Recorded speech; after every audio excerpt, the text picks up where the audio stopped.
Sehen Sie, mit dem Motorrad in 15 Tagen durch 10 Länder, im letzten Teil der 6 Episoden, fahren wir nun in 2 Tagen von Tribunje nach Opatija an der kroatischen Küste und am nächsten Tag über den Nationalpark Uka und den Virsic- und Wurzenpass nach Afritz in Österreich.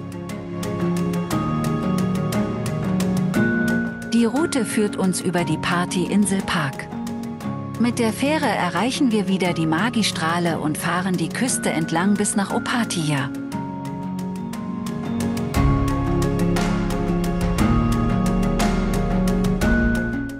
Mit einem letzten Blick auf die Altstadt von Tribunje und dem gegenüberliegenden Hügel mit der kleinen Kirche, fahren wir los in Richtung Tisno.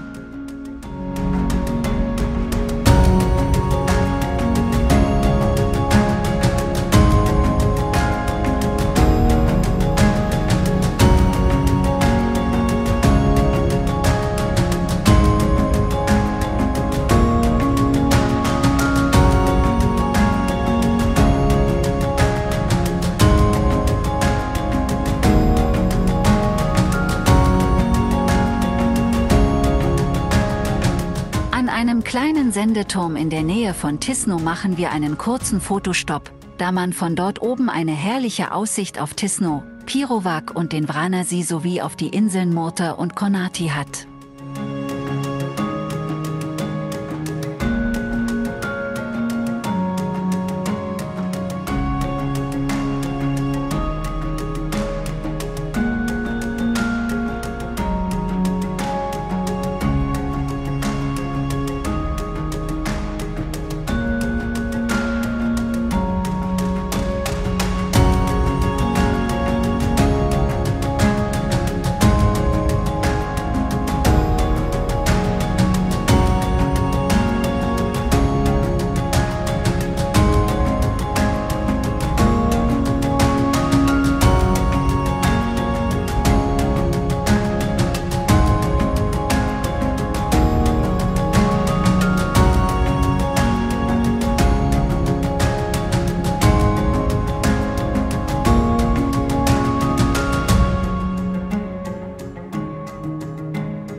Wir fahren die Küstenstraße weiter bis zur Insel Pag.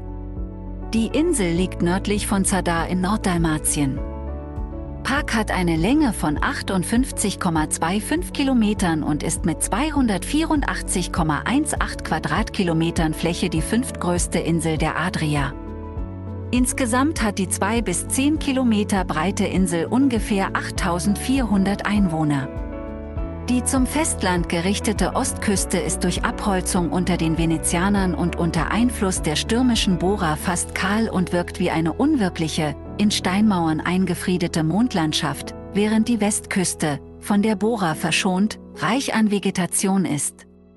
Hier erstrecken sich endlos die Olivenhaine, Pinienwälder, Wein- und Ackerfelder.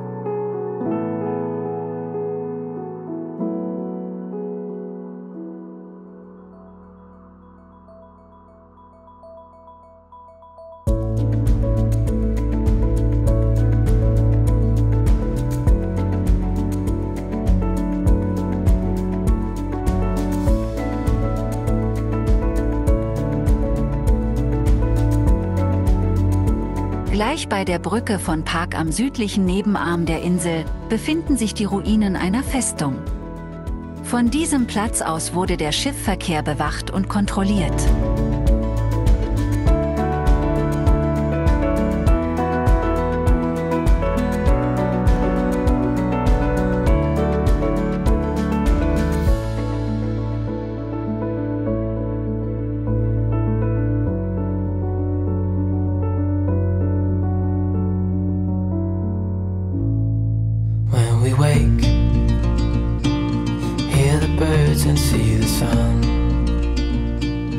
Side by side our fears are done. Oh, the good times just begun. Oh, we know what we have, let's hold on tight. Found what we're looking for in life. Call us crazy, but things are finally right. With you and I, the future is bright. Wir blicken auf die Parkbrücke, die die Insel Pag mit dem kroatischen Festland verbindet. Sie führt in einer Höhe von 35 Meter über die Meerenge Ljubačka Vrata und wurde bereits in den 70er Jahren errichtet. Da der Salzgehalt der Adria mit 3,5% deutlich höher ist als in anderen Meeren, müssen jedoch ständig Sturm- und Korrosionsschäden in größerem Umfang behoben werden. Hear the crickets, see the moon. Side by side and through. No limit to what we can do.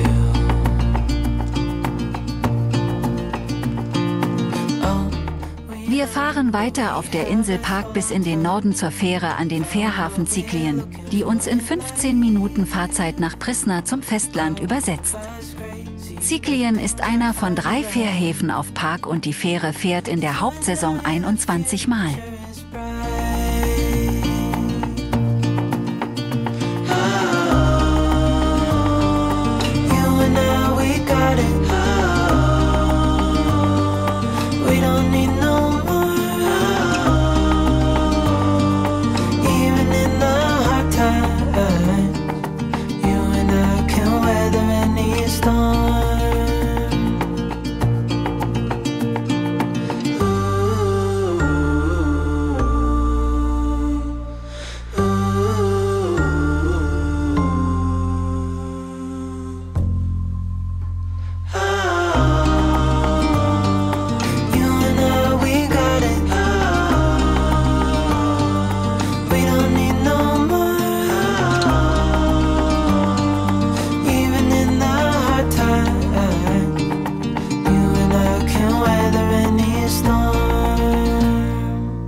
Es gab nichts zu beanstanden, eine moderne Fähre und ein reibungsloser Ablauf der Dinge.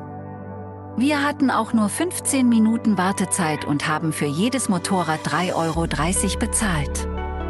Dafür ist man aber schnell auf der anderen Seite auf dem Festland und kann auch eine schöne Aussicht auf der Fähre genießen.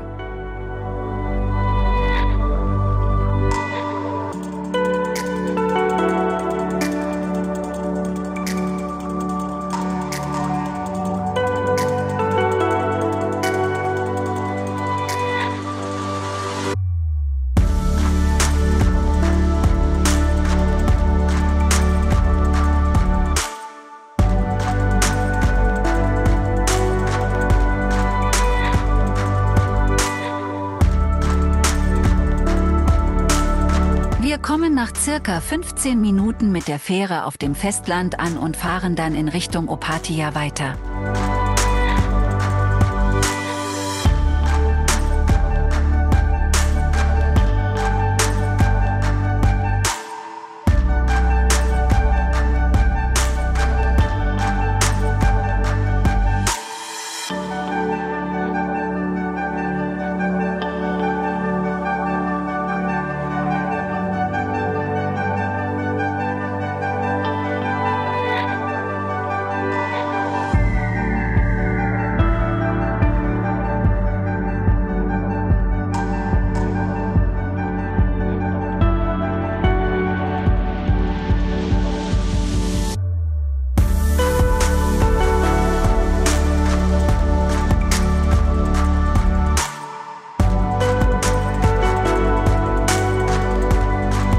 In der Nähe von Ceng lädt uns eine tolle Aussicht auf die Burg Nehaj kurz zum Verweilen und Tanken ein.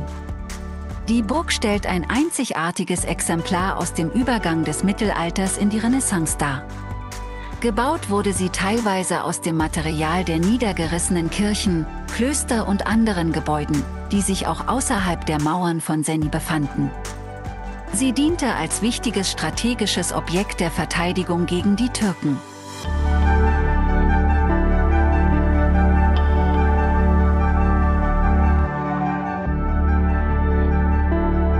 Der zunehmende Verkehr zeigt uns, dass wir immer näher an Rijeka und Opatija herankommen. Die 144.000 Einwohner große Metropole Rijeka liegt im Norden der Region Kvarner Bucht, zwischen den beiden beliebten Revieren von Opatija und Crikvenica. Rijeka ist nicht nur ein bedeutendes Handelszentrum, sondern auch einer der wichtigsten Verkehrsknotenpunkte des Urlaubslandes Kroatien. Diese Stadt hat sich schon im 19. Jahrhundert dank der idealen geografischen Lage zu einer der größten Hafenstädte in diesem Teil von Europa entwickelt. Durch den Ausbau der neuen Umgehungsautobahn oberhalb von Rijeka hat sich der Verkehr in der Stadt aber stark vermindert und wirkt sich positiv auf die Luftverhältnisse aus und macht die Stadt wieder zu einem interessanten Urlaubsort.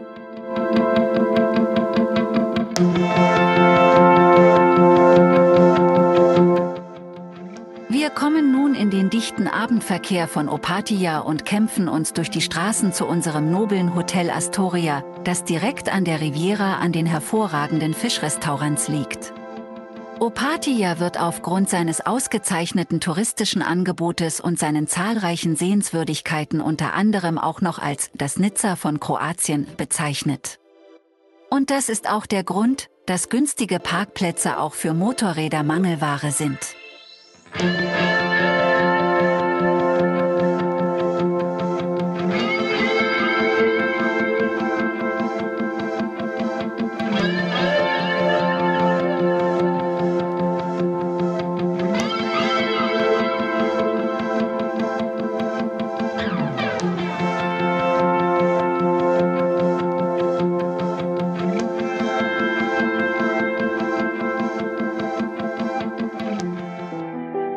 Am nächsten Tag fahren wir von unserem Hotel über den Uka-Nationalpark weiter in Richtung Vršac und Wurzenpass nach Africa in Österreich. Der Naturpark Uka ist sehr schön mit vielen Möglichkeiten zum Verweilen oder auch aktiv zu sein. Wir nutzen einige tolle Aussichtspunkte auf die vorgelagerten Inseln Krk und Cres und fahren auf kleinsten engen Straßen bis nach Vodis und zur slowenischen Grenze nach Jelovice weiter.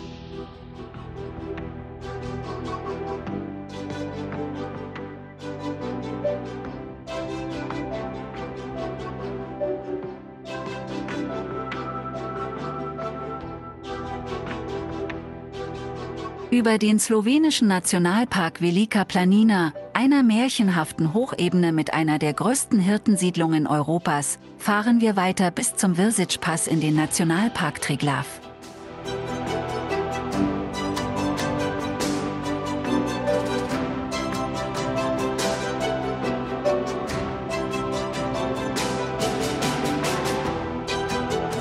Majestätische Gipfel, idyllische Flusstäler, traumhafte Bergseen und Almwiesen erwarten uns im Nationalpark Triglav, der sich über den gesamten Bereich des slowenischen Teils der Julischen Alpen im Landesinneren von Slowenien erstreckt.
der Nordseite befindet sich dann der Vršić-Pass, der mit einer Höhenlage von 1611 Meter der höchste Straßenpass des Landes Slowenien ist.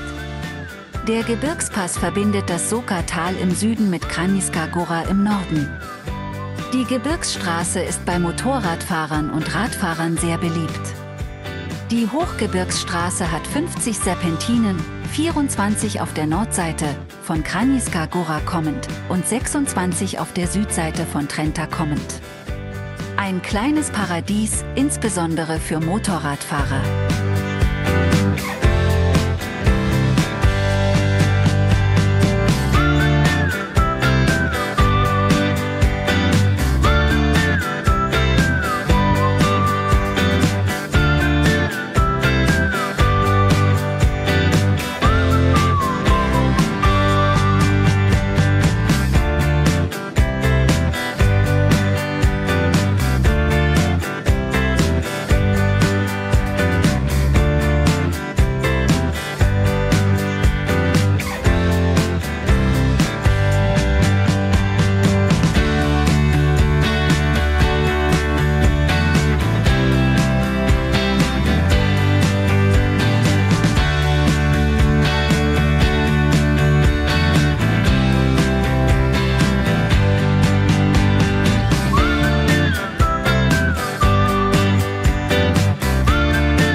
Wir fahren nun in Richtung Kranjska Gora und weiter zum Vršić-Pass.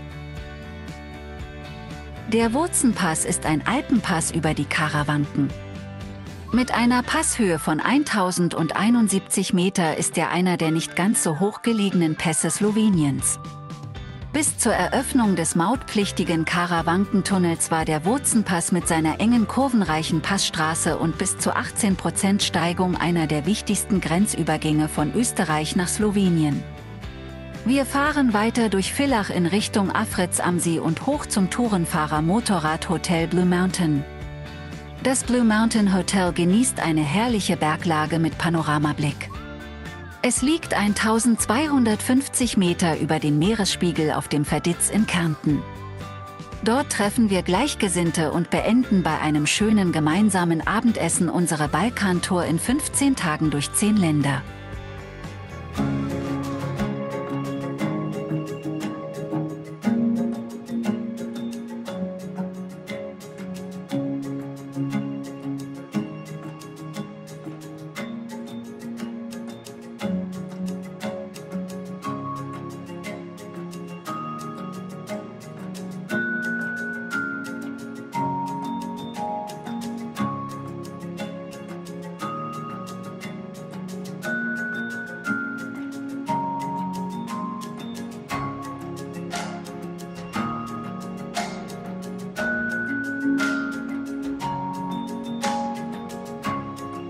Wir hoffen, dass unser Reisevideo euch Appetit auf einen Motorradurlaub im Balkan gemacht hat. Unser Fazit ist, dass wir das nächste Mal mehr Reisezeit einplanen, damit wir auch ein paar Bade- und Wandertage, insbesondere in Montenegro und Albanien bei hoffentlich etwas schönerem Wetter, zur Verfügung haben. Von der albanische Panorama-Küstenstraße, dem Domitor-Nationalpark in Montenegro und vor allem von dem Essen und den freundlichen Menschen waren wir begeistert und kommen gerne wieder.